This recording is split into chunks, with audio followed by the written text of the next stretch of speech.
Hello friends, అందరూ ఎలా ఉన్నారు? బాగున్నారా? నేను మీ Kavitha. Welcome back to my channel. ఈరోజు నేను మీకు చూపించబోతున్న రెసిపీ వచ్చేసి అరటి పువ్వు పెసరపప్పు కర్రీ. దాన్ని ఎలా తయారు చేసుకోవాలనేది ఈ వీడియోలో చూసేద్దాం. వీడియోని చివరి వరకు స్కిప్ చేయకుండా చూడండి. ముందుగా ఒక బౌల్ తీసుకొని అందులో ఒక అరకప్పు వరకు పెసరపప్పును వేసుకోండి. ఇందులో వాటర్ పోసుకొని 2-3 సార్లు శుభ్రంగా కడుక్కోవాలి. ఇప్పుడు ఇందులో వాటర్ పోసుకొని 1 గంట పాటు నానబెట్టుకోవాలి. ఇప్పుడు దీన్ని పక్కన పెట్టేసుకుందాం. ముందుగా అరటిపువ్వు తీసుకొని పైన రేకులు ఉంటాయి కదా, అవి తీసేసుకోవాలి. లోపల పువ్వులు మాత్రమే మనకు యూజ్ అవుతాయి. అవి అందరికీ చేత కాదు, అందుకే చిన్న క్లిప్ చేసి చూపిస్తున్నాను. ఇలా పువ్వుల్ని విడిగా తీసుకొని ఒక ప్లేట్లో పెట్టుకోండి. ఇవి ఒలుచుకునే ముందు కొంచెం ఆయిల్ని చేతులకు రాసుకుంటే చేతులు జిగురుగా లేకుండా ఉంటాయి. వీటితో కూర చేసుకుంటే చాలా బాగుంటుంది. వీటితో చాలా రకాల వెరైటీస్ కూడా చేసుకోవచ్చు. పకోడీలు, వడలు, పప్పు ఇలా చాలా రకాలు చేసుకోవచ్చు. లోపల దీనికి చేదు ఉంటుంది. ఒకటి వచ్చినా కూడా కూర చేదైపోతుంది కాబట్టి జాగ్రత్తగా చేసుకోవాలి.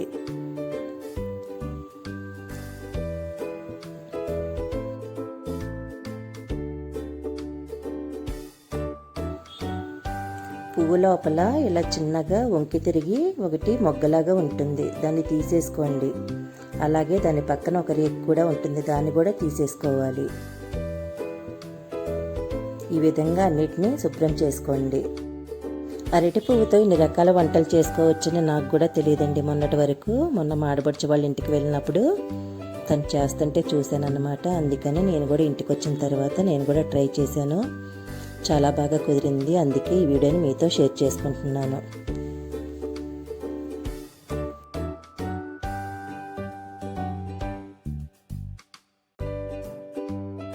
నేను ఇక్కడ వచ్చేసి 3 పువ్వుల వరకు ఒలుచుకున్నానండి. 3 పువ్వులు ఒలుచుకొని శుభ్రం చేసుకుంటే ఇవి అయ్యాయి అన్నమాట.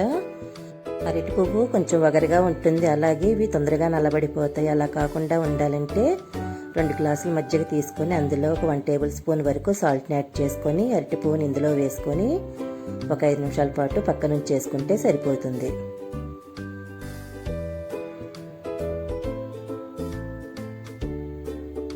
ఇలా ఉంచుకోవడం వల్ల పువ్వు అనేది నలుపు రాకుండా వగరు అనేది లేకుండా ఉంటుంది. ఇప్పుడు స్టవ్ పైన ఒక బౌల్ పెట్టుకొని అందులో సగం వరకు వాటర్ని యాడ్ చేసుకోండి.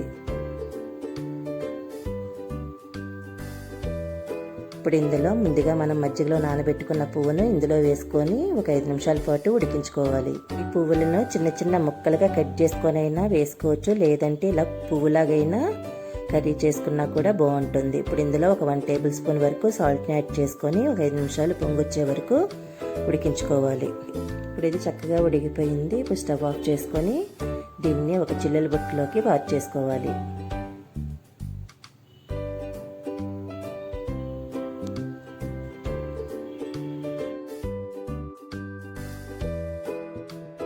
స్టవ్ పైన ప్యాన్ పెట్టుకొని అందులో ఒక 4 టేబుల్ స్పూన్స్ వరకు ఆయిల్ని యాడ్ చేసుకోండి.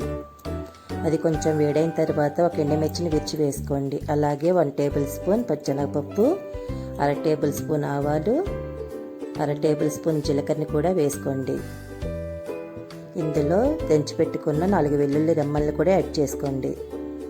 ఇవి కొంచెం ఫ్రై అయిన తర్వాత సన్నగా కట్ చేసుకున్న పచ్చిమిర్చి ముక్కల్ని కూడా యాడ్ చేసుకోండి. ఇవి ఫ్రై అయిన తర్వాత కట్ చేసి పెట్టుకున్న ఉల్లిపాయ ముక్కల్ని కూడా వేసుకోండి. ఇక్కడ వచ్చేసి నేను పెద్ద ఉల్లిపాయలు 2 తీసుకున్నాను. ఇవి కూడా ఫ్రై చేసుకుందాం. ఇవి కొంచెం ఫ్రై అయిన తర్వాత అల్లం ముక్కల్ని 1 టేబుల్ స్పూన్ వరకు యాడ్ చేసుకోండి. అల్లం పేస్ట్ అయినా పర్వాలేదు.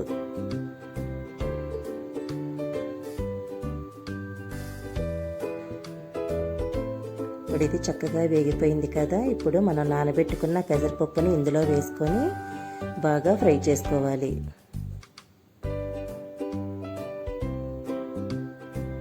పెసరపప్పు తినేటప్పుడు చక్కగా పప్పులుగా తగులుతూ ఉంటాయి కదా, చాలా టేస్టీగా ఉంటుంది. పచ్చిగా లేకుండా బాగా ఫ్రై చేసుకున్న తర్వాత ఇందులో మనం ఉడికించి పెట్టుకున్న అరటి పువ్వుని కూడా యాడ్ చేసుకోండి. ఇప్పుడు దీన్ని మొత్తం బాగా కలిసేలాగా మిక్స్ చేసుకోవాలి.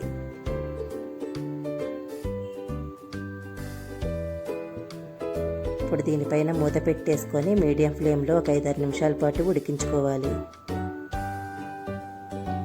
5 మినిట్స్ తర్వాత మళ్ళీ ఒకసారి కూరని మళ్ళీ కలయి తిప్పుకోవాలి. ఇప్పుడు ఇందులో ఒక 1 టేబుల్ స్పూన్ వరకు సాల్ట్ని యాడ్ చేసుకోండి. ఇప్పుడు ఇదంతా కలిసేలాగా మిక్స్ చేసుకోండి. ఇప్పుడు దీనిపైన మూత పెట్టేసుకొని లో ఫ్లేమ్లో ఒక 5 నిమిషాల పాటు ఉడికించుకోవాలి. ఇప్పుడు ఇందులో ఒక 1 టేబుల్ స్పూన్ కారాన్ని యాడ్ చేసుకోండి. ఇందులో నేను పచ్చిమిర్చి ఎక్కువగా వేసుకున్నాను కాబట్టి కారం తక్కువగా వేసుకుంటున్నాను. మీరు ఎంత తినగలరో అంత చూసుకొని వేసుకోండి. ఇప్పుడు దీన్ని ఒక 2 నిమిషాల పాటు ఫ్రై చేసుకుంటే సరిపోతుంది.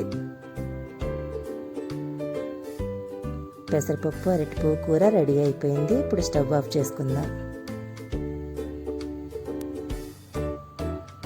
స్టవ్ ఆఫ్ చేసుకొని ఒకసారి మూత పెట్టుకోండి. 1 నిమిషం పాటు పక్కన పెట్టేసుకోండి.